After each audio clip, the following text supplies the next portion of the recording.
ಮಲ್ನಾಡಿನ ಒಂದು ಸಣ್ಣ ಹಳ್ಳಿಯಲ್ಲಿ ಚಿನ್ನು ಎಂಬ 5 ವರ್ಷದ ಮಗು ವಾಸಿಸುತ್ತಿದ್ದ. ಚಿನ್ನು ತುಂಬಾ ಕುತೂಹಲಮಯ, ನಿರಂತರವಾಗಿ ಏನನ್ನಾದರೂ ನೋಡಬೇಕೆಂದು ಓಡಾಡಬೇಕೆಂದು ಬಯಸುತ್ತಿದ್ದ. ಆದರೆ ಅವನಿಗೆ ಯಾರೂ ಸ್ನೇಹಿತರಿರಲಿಲ್ಲ. ಒಂದು ದಿನ ಸಂಜೆ ಮಳೆ ಜೋರಾಗಿ ಸುರಿಯುತ್ತಿತ್ತು. ಚಿನ್ನು ತನ್ನ ಮನೆಯ ಮುಂದೆ ಕುಳಿತು ಮಳೆಯನ್ನ ನೋಡುತ್ತಿದ್ದ. ಅಷ್ಟರಲ್ಲಿ ಹಳ್ಳಿಯ ರಸ್ತೆಯ ಬದಿಯಲ್ಲಿ ಮಣ್ಣು ತುಂಬಾ ಮಸಕಾಗಿರುವಲ್ಲೆಂದೋ ಚಿಕ್ಕ ಚಿಲಿಪಿ ಧ್ವನಿ ಕೇಳಿಸಿತು. ಕಾಯ್ ಕಾಯ್. ಚಿನ್ನು ಎದ್ದು ಒಳಗಿನಿಂದ ಛತ್ರಿ ತೆಗೆದುಕೊಂಡು ಹೊರಗೆ ಓಡಿದ. ಮಣ್ಣಿನ ಹೊಂಡದ ಹತ್ತಿರ ಒಟ್ಟಾಗಿ ಕುಳಿತು ಮಳೆಯ ನೀರಿನಲ್ಲಿ ನಡುಗುತ್ತಿದ್ದ ಚಿಕ್ಕ ಮರಿನಾಯಿ. ಅದು ತುಂಬಾ ಚಿಕ್ಕದು. ಬಿಳಿ ತಿಳಿ ರೋಮ, ಕಪ್ಪು ಸೂಜಿಯಂತಹ ಕಣ್ಣು ಸಂಪೂರ್ಣ ಮಳೆ ತುಳುಕಿನಲ್ಲಿ ಕಂಗಾಲಾಗಿ ನಡುಗುತ್ತಿತ್ತು.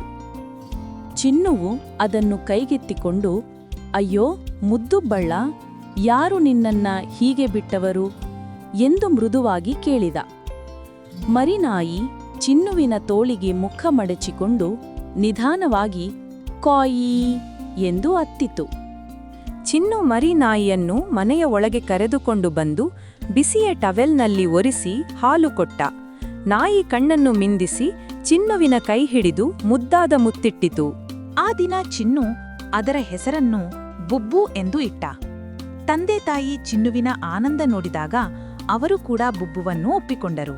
ಚಿನ್ನು ಬೆಳಿಗ್ಗೆ ಕಣ್ಣು ತೆರೆದ್ರೆ ಮೊದಲಿಗೆ ಬುಬ್ಬು ಅವನ ಮುಖದ ಮೇಲೆ ಚಿಕ್ಕ ಮುತ್ತು ಕೊಡುವುದು. ಚಿನ್ನು ಚೆಂಡು ಹಾಕಿದರೆ ಬುಬ್ಬು ಓಡಿ ತಂದು ಕೊಡುತ್ತಿತ್ತು.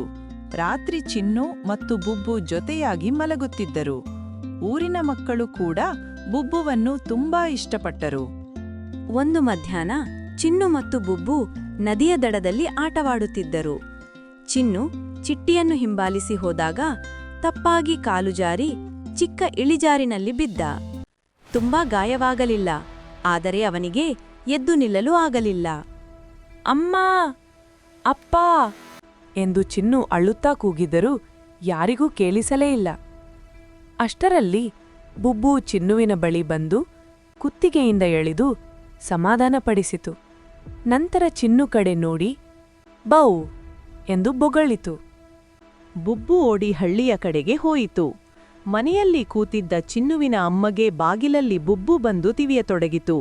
ಅಮ್ಮ ಏನು ಆಯಿತು ಎಂಬಂತೆ ಹೊರಬಂದ ತಕ್ಷಣ ಬುಬ್ಬು ನದಿ ದಡದ ಕಡೆ ಓಡಿ ಬಂತು. ಅಮ್ಮ ತಕ್ಷಣ ಓಡಿ ಬಂದಾಗ ಚಿನ್ನು ಅಳುತ್ತಾ ಕುಳಿತಿರುವುದು ಕಂಡಳು. ಬುಬ್ಬು, ನೀನೇ ನನ್ನ ಮಗನನ್ನು ರಕ್ಷಿಸಿದೆ ಎಂದು ಅಮ್ಮ ಬುಬ್ಬುವನ್ನು ತಬ್ಬಿಕೊಂಡಳು. ಚಿನ್ನು ಕೂಡ ಬುಬ್ಬುವನ್ನು ಹತ್ತಿರಕ್ಕೆ ಹಿಡಿದು, ನೀನು ನನ್ನ ಅತ್ಯುತ್ತಮ ಸ್ನೇಹಿತ ಬುಬ್ಬು ಎಂದು ಅತ್ತ. ಬುಬ್ಬು ತನ್ನ ಬಾಲವನ್ನು ತಬ್ಬತಬ್ಬನೆ ಆಡಿತು. ಆ ದಿನದಿಂದ ಹಳ್ಳಿಯಲ್ಲಿ ಎಲ್ಲರೂ ಬುಬ್ಬುವನ್ನು ಚಿಕ್ಕ ಹೀರೋ ಎಂದು ಕರೆಯಲಾರಂಭಿಸಿದರು.